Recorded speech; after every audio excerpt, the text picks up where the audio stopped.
want to see an amended NAFTA, an improved, reinvigorated NAFTA, a modernized NAFTA, is the dynamic of the timelines that we started the conversation with. This rapid timeline, 7 rounds between now and the end of the calendar year. To expand the FTA to NAFTA was a 4-year process. The TPP was a 6-year process, much larger, much more complicated, and so on. This rapid acceleration of the process, for reasons that you described, are understandable, but assuming that something is arrived at by the year's end, and I'm going to bridge now to the administration's relationship with Congress, it has to get approved through Congress. Right. Prime Minister Trudeau has a majority government. The Mexican dynamic will play itself out in 2018. I think a lot of people who want the renegotiations to be successful, want there to be an arrived at solution and have it delivered to Congress, are a bit anxious about the relationship between the President and Congress, given what we've seen with Senator Corker, Senator McCain, Senator Paul. We don't have to go through all that, but the dynamic between the administration and Congress in actually being able to deliver a negotiated settlement is something that I think has people as equally concerned as the negotiations themselves. Well, as best I recall, there are 2 parties in the Congress. One is the GOP and one is the Democrats. Our agenda is being supported, I think you'll find, by quite a few Democrats. Agriculture. Since 1993, agriculture exports, or 3-way trade between parties, has gone from $9 billion to $39 billion. Canada is the largest export market for the United States. Mexico is the 3rd largest. David McLennan, CEO of Cargill, said exiting NAFTA would be a big mistake. The agricultural sector has grown dramatically and has taken pointed shots at the administration's approach to chastising America's NAFTA partners on agriculture. Right. Well, one of the industries the U.S. does very, very well and very, very efficiently is agriculture. And I don't think there's anybody who buys a lot of product from us at a premium price to where they could get it from anywhere else. I think our industry is extremely competitive. We even sell a lot of agricultural products to China and places like that, who would be delighted if they could find some cheaper way to do it themselves. So I think it's a little bit of an empty threat to agriculture in that, take, say, soybeans. If somebody cuts off their purchases of soybeans from us, they're going to have to get them from some other marketplace. That will free up that marketplace for us. As far as I can tell, there's not a world oversupply of agricultural products. So unless countries are going to be prepared to have their people go hungry or change their diets, I think it's more of a threat to try to frighten the agricultural community than it is something that they could really live on. An update on softwood lumber agreement outside of NAFTA, but adjacent to, at the same time frame. And as you know, I'm from British Columbia, by the way, west coast of Canada. 60% of Canada's softwood industry is in my home province of British Columbia. Great anxiety and frustration. This is a centuries-old debate between our 2 countries. Can you give us an update on the progress? And with this caveat, should NAFTA fail, should the renegotiations fail, should the worst outcome happen, we would then go into, of course, a sector-by-sector managed trade relationship with the United States. Given that we have 100 years of relationship on this one file, and we can't seem to land the plane on this one file, why would that give anybody confidence on the ability of the Canadian and American governments to resolve sector-by-sector issues if we can't resolve something that's, frankly, pretty straightforward? Well, those questions actually presuppose some sort of answers, so I'll just address softwood lumber itself. There have been prior agreements between the U.S. and Canada, and the U.S. position is that Canada has violated those agreements once again. And that is, on a preliminary basis, we've made that determination. The final determination will be not too far in the future, one way or the other. Assuming that the final determination is the same, the tariffs that were imposed, which were a little bit over 20% tariffs, will continue to be collected. They're being collected as we, they've been collected for a while. They've made agreements in the past, we'll make agreements in the future. We had an equally difficult thing with the Mexicans with sugar. We got that resolved, not easily, but got it resolved. Things can get resolved over time.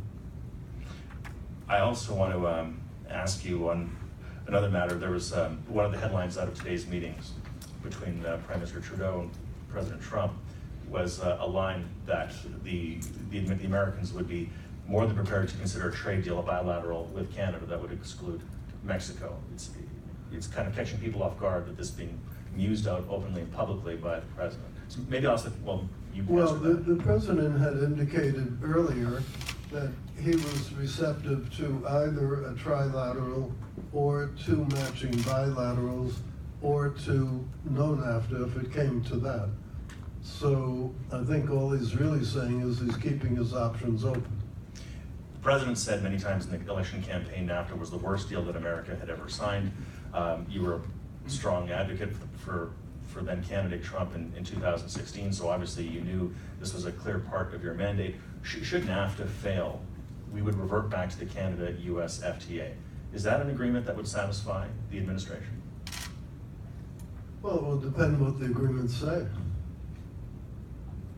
I mean, it isn't the form of the agreement that's critical. What's critical is the content.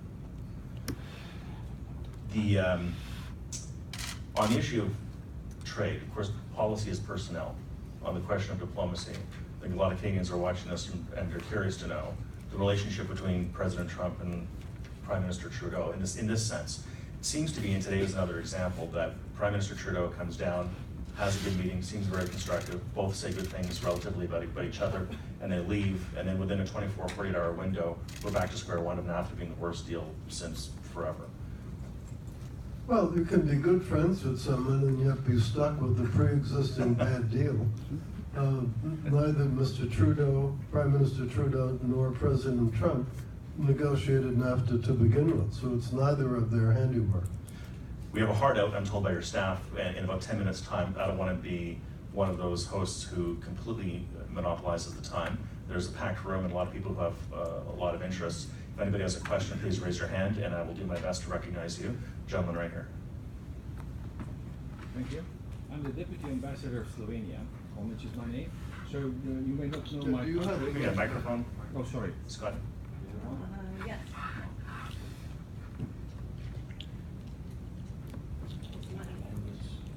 Okay. I'm getting my steps in. This is good.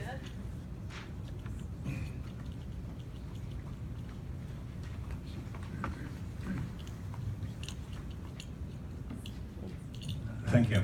I'm the Deputy Ambassador of Slovenia here. So you may not know my country, Slovenia, but it's the homeland of the First Lady, Melania Trump. And owing to her... I'm aware of that. Thank you. I mean, in general public. Thank you very much for your presentation, Secretary Ross.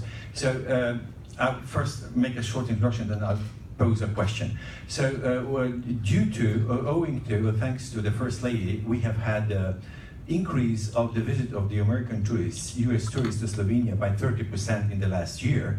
We are very much honored by that, and of course very much pleased. Before coming here, I was the head of the department for the Americas, North America, Latin, and the Caribbean. So I was dealing with all the agreements, CEPA and NAFTA, and with the countries. In addition, we are from here accredited also for Mexico. So my question is, so we are deeply involved in all those questions, in all those issues here. But on the 3rd of October, at the reception of the reunification of the Germany, you were the keynote speaker and the guest of honor, and you made a mention, a question which we discussed today at the delegation of EU here, not far from here, that the TTIP could be continued. This is a transatlantic agreement between the EU and the United States. Please, could you elaborate on that a little bit? Thank you very much. Yeah, the President has made no doubt about the idea that we're open to free trade agreements with other major trading partners, the EU being included. So that's not new news. That's been our position for quite a while. It's a very strange phenomenon. U.S. as the world's largest importer and I think third largest exporter has very, very few free trade agreements. Mexico, for example, has more than 40 free trade agreements, including ones with the EU and other parties, large, important markets that we don't. We have a relatively limited number of them, and other than the NAFTA, you have CAFTA, you have CHORUS, and the remaining ones are really relatively small agreements. I have no idea why historically trade policy had been not to have free trade agreements with your major trading partners. To us, it seems a little bit oxymoronic. Any other questions? Sir? We're not doing press questions, Okay. I'm sorry. Sir? Wilbur? Hi, It's on. it's on.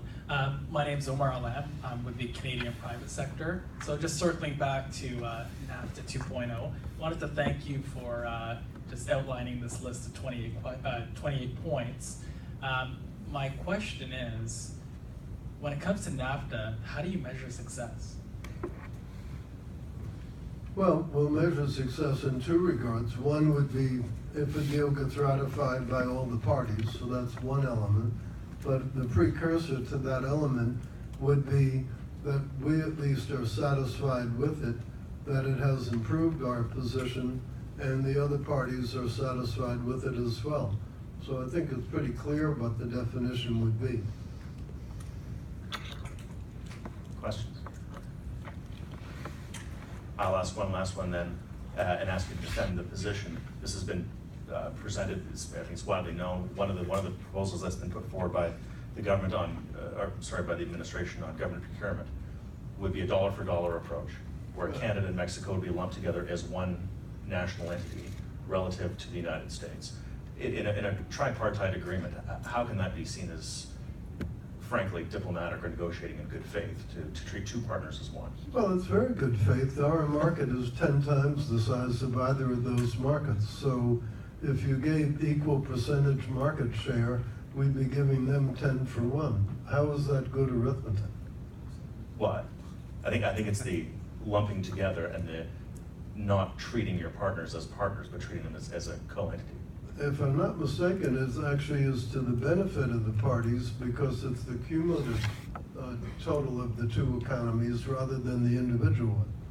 Well, we'll see the language of the proposal, but to cap at that would give the two NAFTA partners less market access than what is already constituted within the market access agreements for government procurement within the WTO. So NAFTA partners would have less access to the American government procurement than would WTO partners of the United States.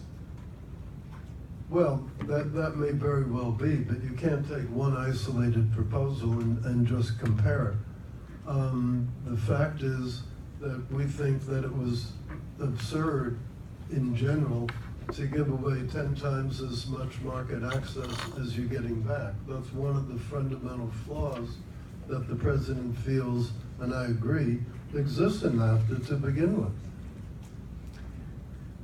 Last question in the back here, sir. It's on.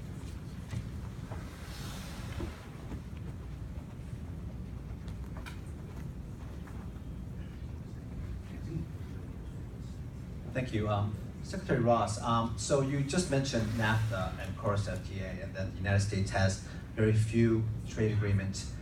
Wondering the way the U.S. approaches NAFTA versus U.S. approaches CHORUS FTA, are there any difference, and what are the different approaches that maybe the United States is taking on those two agreements?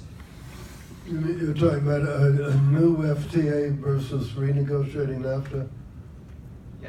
Yeah. Well, the difference, of course, is that your starting point is different. We're coming into NAFTA after quite a few years of an agreement, and therefore after quite a few years of experience as to how it actually has worked and whether or not it has produced the results that it was intended to. It hasn't, at least not from our point of view. Prior to NAFTA, for example, Mexico every year had between a $4 and a $5 billion trade deficit on the Mexican side, and therefore a trade surplus on our side. Do you have any idea what our cumulative deficit with Mexico is since NAFTA came in? Are you including services? $1 trillion.